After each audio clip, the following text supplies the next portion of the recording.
नागपुर में इथेनॉल मिश्रित पेट्रोल की अनिवार्यता के विरोध में विदर्भ राज्य आंदोलन समिति ने शनिवार को महल स्थित बरकस चौक पर नारे प्रदर्शन किया। प्रदर्शनकारियों ने सरकार के खिलाफ नारेबाजी करते हुए आरोप लगाया कि इथेनॉल मिश्रित पेट्रोल के कारण वाहनों का माइलेज कम हो रहा है और कई गाड़ियों में तकनीकी खराबियां आ रही है, जिससे आम लोगों पर अतिरिक्त आर्थिक बोझ पड़ रहा है। प्रदर्शन के दौरान समिति ने सरकार से इथेनॉल मिश्रित पेट्रोल की अनिवार्यता तत्काल समाप्त करने और नागरिकों को अपनी पसंद के अनुसार पेट्रोल चुनने की पूरी स्वतंत्रता देने की मांग की। अनेक दिवसापासून हा इथेनॉलचा मुद्दा हा ज्वलंत रूप घेऊन राहिलेला आहे आणि बऱ्याच लोकांच्या गाड्या इथे ह्या देशामध्ये खराब होऊन राहिलेल्या आहेत। अनेक लोक याच्यापासून ओरडून राहिलेले आहे।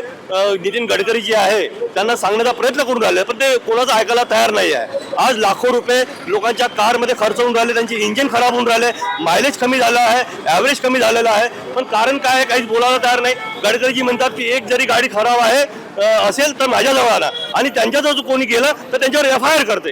हा कुठला न्याय आहे? ह्या देशात लोकशाहीचं राज्य आहे आपलं, पण लोकशाही कुठे दिसून नाही राहिलेले। सगळी तानाशाही आहे, सगळी हुकुमशाही इथे आहे।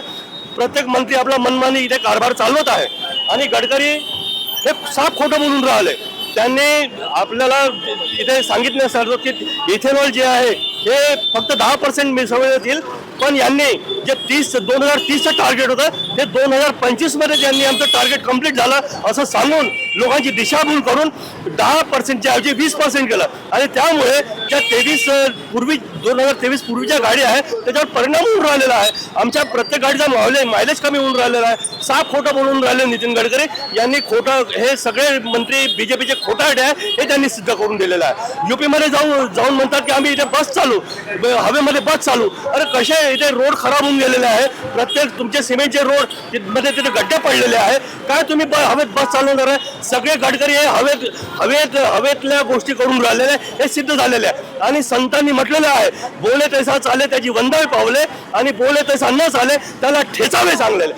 आमचे हे जे आंदोलन आज जे सुरू झालेले आहे यामध्ये जे आमचे युवा लोक आहेत, मुकेशजी मासुरकर, आपले नरेशजी निमजे, खानसाहेब, गणेश शर्माजी, हे सर्व उपस्थित लोक जे आहे नेहमी आंदोलन करत असतात आणि रिसेंट इश्यू जो असतो त्या इश्यूवर हे आंदोलन होत असते।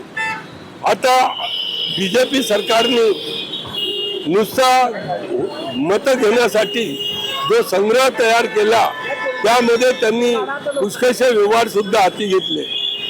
तुम्ही पाहाल की नागपुरात जितके काही देवळं असतील तेवढ्याही देवळावर बीजेपीचे लोक बसलेले आहेत। जे काही सिनियर सिटीजनचे कार्यालय असतील तिथेही त्यांनी आपले लोक बसवलेले आहे कमिशनरला सांगून, आणि अशा प्रकारे ते आपला प्रस्ताव वाढवत आहे।